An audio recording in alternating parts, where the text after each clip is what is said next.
The moment my new boss didn't look up from his phone when I walked into the conference room, I knew exactly how this meeting was going to end. His name was Derek Winslow, 34 years old, Wharton MBA, had been brought in 6 weeks ago as Chief Operating Officer of Meridian Analytics with a mandate to modernize the architecture. He had one of those haircuts that cost $200 and looked like it cost $15. I'd seen his type before. They come in carrying a McKinsey slide deck and a vocabulary full of words like agile and scalable and frictionless, and they treat anyone over 50 like a museum exhibit that's taking up valuable floor space. My name is Martin Cole. I'm 54 years old. I spent 27 years at Meridian building the algorithmic infrastructure that processed roughly $340 billion in daily trading volume for institutional clients across 11 time zones. I didn't inherit that number. I built it, one architecture decision at a time, starting back when the company operated out of a converted warehouse in Baltimore, and our idea of a server farm was 3 racks pushed together with a box fan blowing on them. Derek finally put his phone face down on the table. He gave me a smile that had been professionally calibrated to signal warmth while delivering damage. "Martin," he said, "really appreciate you making time." I'd been summoned. There was no making time, but I sat down. He opened a folder, my personnel file, apparently, and gave it that particular kind of look. Executives give documents when they want you to think they've studied them carefully and haven't. "Here's where we are," he said. "Meridian is undergoing a significant architectural shift. We're moving toward cloud-native microservices, AI-driven optimization, real-time adaptive modeling. The future of this platform is dynamic and distributed." He paused, like he was letting a symphony movement breathe. "Your contributions over the years have been foundational, genuinely. But the systems you built, they're monolithic, they're static. We need architects who can think in the new paradigm." Monolithic. I had built a system that had never gone down during market hours in 11 years. Not once. Not during the 2020 liquidity crisis, not during the 2022 rate shock, not even during that Tuesday in August when 3 separate ISPs had cascading failures and half the eastern seaboard lost connectivity. The system rerouted itself in 43 milliseconds. I know because I was watching the logs from my living room at 6 in the morning while Derek Winslow was probably still learning the company's Wi-Fi password. But sure. Monolithic. I understand, I said. And I did. Not what he was telling me, but what he meant. The Navy teaches you to read a room the same way it teaches you to read weather patterns. There are signs that something bad is coming, and you either see them or you don't. He kept talking about transition packages and knowledge transfer timelines. I stopped processing the words and started processing the situation. 27 years. The severance he was offering was 4 months. 4 months for 27 years, and a system that was currently, at this exact moment, handling pre-market futures orders for 43 institutional clients. I signed where HR told me to sign. I shook Derek's hand, which he offered this time, now that the transaction was complete. I walked back to my office, picked up the framed photo of my son taken at his college graduation, and left everything else exactly where it was. Let them deal with it. My colleague on the risk team, guy I'd mentored for 6 years, sharp as anyone I'd worked with, caught my eye as I passed his desk. He looked down immediately. He had a family. I understood. Nobody said a word. That was the tell. When everyone stays quiet, it means they've already been told what to think about what they just watched happen. I didn't go home right away. There's a diner 3 blocks from the Meridian offices called Patty's, the kind of place where the coffee comes in a mug the size of a soup bowl and the booths are upholstered in something that might have been green. Once, I sat there for an hour, not catastrophizing, not spiraling.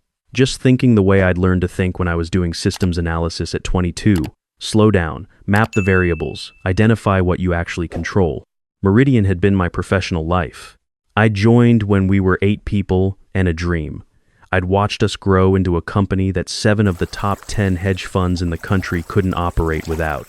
The core of what made Meridian work, the proprietary latency optimization framework that let us process orders 40 milliseconds faster than our nearest competitor, I had written that. Not the company, not the team.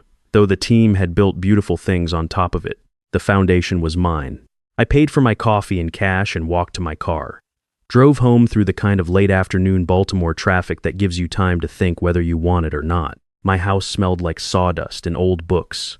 My son had moved to Seattle 2 years ago, and I'd been slowly working on a renovation. I kept finding reasons to pause. The kitchen table was currently covered in architectural drawings for a basement office I hadn't started yet. I set my son's photo down on top of them, poured 2 fingers of bourbon, the good bottle I'd been saving for something worth celebrating or something worth surviving, opened the filing cabinet in my study that I hadn't touched in probably 4 years. The bottom drawer, behind a folder of old tax documents and a manual for a printer I no longer owned, was a legal-size envelope sealed with red string and a wax stamp that had long since hardened into something decorative. My attorney had given it to me in 2011 with instructions I remembered almost verbatim. Don't open this unless something goes sideways. If it does, call me before you do anything else. Her name was Patricia Huang. She'd been a patent attorney when we met. Now she was a partner at a firm in D.C. that specialized in intellectual property litigation for technology companies. We'd stayed in touch the way you stay in touch with people whose advice you followed, and it turned out to be good advice, occasional lunches, a call when something significant happened. In 2008, when Meridian was fighting off a hostile acquisition attempt and the legal department was in full crisis mode, and nobody was tracking anything carefully, I had been in the process of filing a patent for the latency optimization framework. The original work was entirely mine, pre-employment, done during a 6-month sabbatical I'd taken after my first startup failed. I'd brought it to Meridian as part of my employment package, but the actual IP transfer paperwork had never been completed because the acquisition threat took over everything, and legal had reshuffled twice in the same year. Patricia had spotted it. She'd pulled me aside at a company happy hour where the champagne was aggressively compensating for the anxiety level in the room and said something I'd never forgotten. Martin, that filing has your name on it. The formal assignment to Meridian is in draft. It was never executed. Given the current situation, I'd recommend we document that carefully and include a protection clause before you sign anything over. The clause she'd written was elegant in the way that really effective legal language is elegant and visible until you need it. And then suddenly the most important sentence in the room. In the event of involuntary termination without demonstrated cause, any unexecuted IP transfer shall be deemed permanently void, and all rights shall revert fully and irrevocably to the named inventor. Meridian's legal team had been so focused on the acquisition defense that they'd reviewed the patent application without reading the clause. They'd added it to the company's IP portfolio as a filed asset and moved on. For 14 years, nobody had followed up on the formal assignment because nobody had thought to look. I was the foundation guy. Foundation guys don't leave. Derek Winslow had just created a situation where the foundation guy had left and taken the foundation with him. I sent Patricia a text at 7 that evening. Simple. Need you to verify something. Call when you can. She called at 8 the next morning. I was wondering when I'd hear from you, she said. I told her what had happened. She was quiet for a moment. Then, when did they terminate you? Monday. 2:15 in the afternoon. More quiet. Then Martin, you understand what that clause does. I do. The reversion is automatic, effective 48 hours after official notice of involuntary termination. That's patent number 8,947,231. Meridian's core processing framework, the one they licensed to Goldman, to Citadel, to 3 sovereign wealth funds. I know. You kept that clause active for 14 years. I kept that clause active because 14 years ago, I sat in a diner not entirely different from the one I sat in yesterday, and I thought through every possible outcome, and I decided the only version of this story that makes sense is the one where I protect my own work. She exhaled slowly. They're scheduled to present the next generation platform to the SEC and their top institutional clients in 9 days. The whole demo runs on the framework. I know, I said. I wrote the demo environment. She gave a short laugh that wasn't quite a laugh. What do you want to do? I want you to verify that the reversion is clean, and then I want you to draft licensing terms.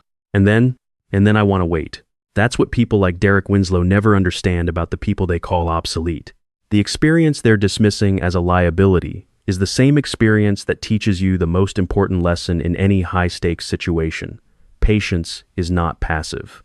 Patience is a weapon you only use once, so you wait until the moment when using it will have the maximum effect. I spent the next 4 days doing almost nothing, went for long walks, started reading a book I'd been meaning to get to for 2 years, had dinner with my college roommate, who had retired from engineering at 52 and spent most of his time now building furniture in a workshop in his garage, and seemed genuinely like the most contented person I knew. On Thursday morning, Patricia called back. It's clean, she said. The reversion is valid. Ironclad, Actually, their legal team never filed the corrective assignment, not in 2008, not during any of the subsequent funding rounds, not during the 2019 IPO.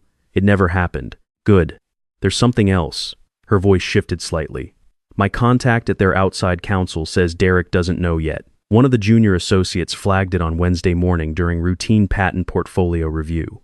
She escalated it. Derek was told it was a clerical anomaly, and he told them to table it until after the client presentation. I let that settle for a moment. He knows, I said. He knows there's a potential issue. I don't think he understands the scale of it. That's worse, I said. For them, on Sunday evening, my former colleague, the one who'd looked away as I left, sent me a text from his personal phone. Just 6 words. Demo rehearsal went badly. They're nervous. I didn't reply. But I appreciated it. The client presentation was Monday morning at the Meridian offices.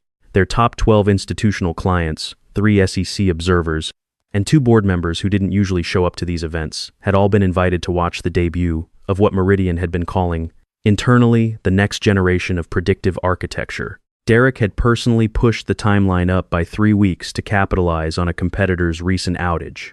He'd told the board the system was ready. He'd told clients it was ready. He'd sent out a press release using the words proprietary and patent protected approximately 4 times each. I was at home with my coffee when the first call came in.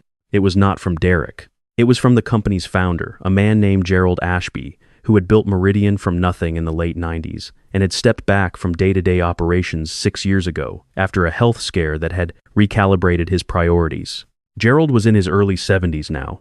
He called me from what sounded like a car moving at highway speed. Martin. His voice was steady but tight, the way voices get when someone is working very hard at being calm. I'm looking at something from our IP counsel that I need you to explain to me. Good morning, Gerald. Patent 8,947,231 has your name on it. As of this morning, you are listed as the sole owner of record. Is that correct? It is. A long pause. Traffic sounds. How is that possible? We've been operating under that patent for 14 years, under a provisional licensing arrangement that was never formalized. The assignment was drafted in 2008 and never executed. I'm happy to walk you through the timeline if that's useful. Another pause. Then, quieter. Derek terminated you without my approval. I want you to know that. I didn't say anything. He told me it was a structural decision, standard optimization. Gerald stopped. He didn't tell me who specifically. I found out from someone else. I know, I said. Martin, the presentation is in 40 minutes. We have the SEC in the room. I'm aware. He was quiet for a long moment. When he spoke again, the tightness was gone, replaced by something flatter. The voice of a man who had built enough things to know when one was falling. What do you need? Have Patricia Huang's office call your general counsel at 9:30. She'll be sending over proposed terms. I hung up and poured a second cup of coffee. I heard the full account from 3 separate sources over the following 48 hours, and the accounts were consistent enough that I'm confident in the composite picture. Derek had walked into that presentation room like a man who had never once in his life lost at anything he had decided to win. He had on a new suit. People who worked with him said he always dressed up for big presentations the way some people dress up for church, with a religiosity that was really about the audience rather than the occasion. He had shaken hands with the SEC observers, exchanged pleasantries with the institutional clients who'd flown in from New York and Chicago and London, and taken his position at the front of the room with the easy confidence of someone who had confused preparation with invincibility. The screen behind him showed a graphic that read, "The Future of Market Intelligence, powered by Meridian's proprietary architecture." 42 seconds into his opening remarks, the general counsel walked in. She didn't run, she walked, which is somehow worse, because it means the situation is serious enough that panic has already been bypassed on the way to something more controlled and deliberate. She went directly to Derek and spoke quietly into his ear for approximately 15 seconds. Derek smiled at the room. "Pardon me, small administrative item. 2 minutes." He and the general counsel stepped to the side of the room. She showed him something on her phone.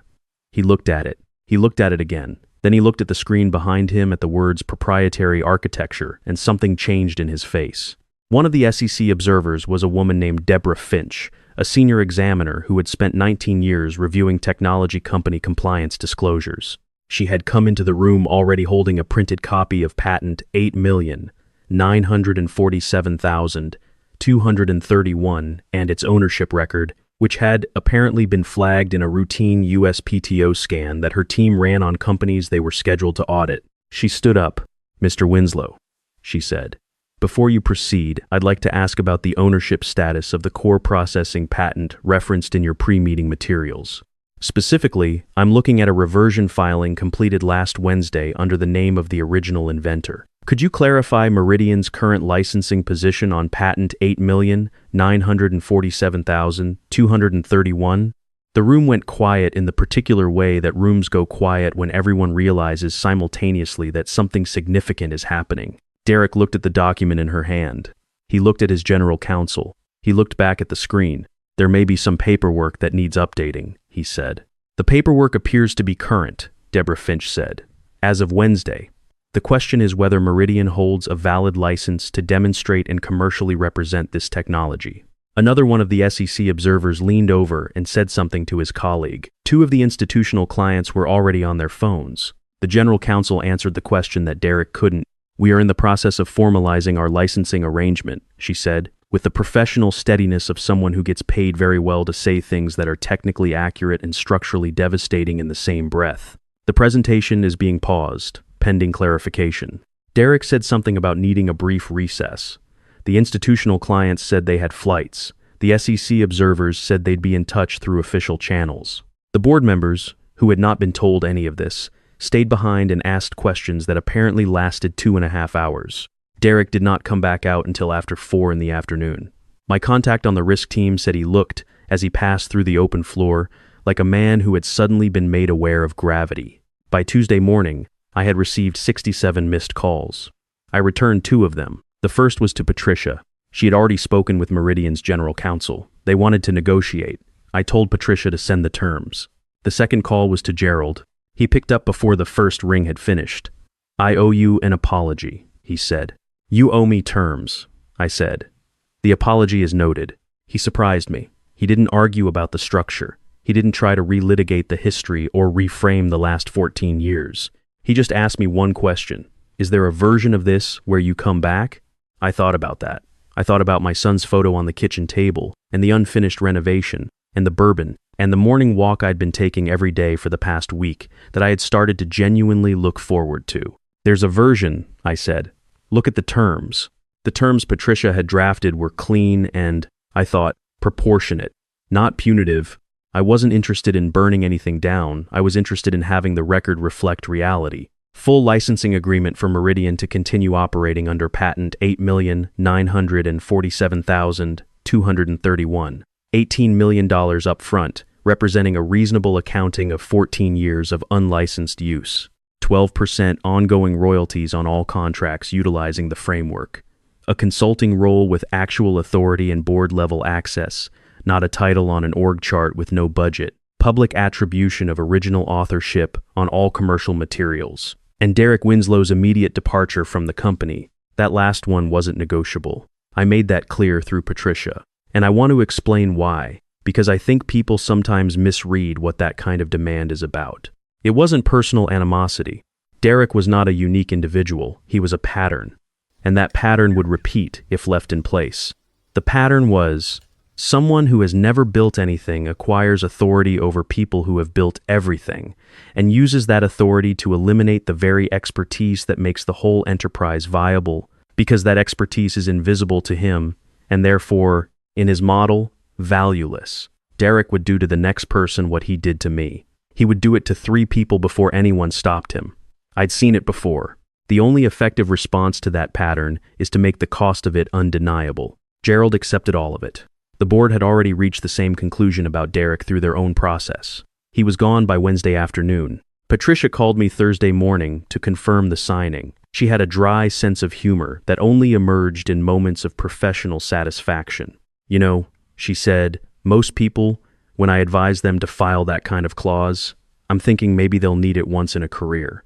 Most people never need it at all." "I know," I said. "You kept it active for 14 years.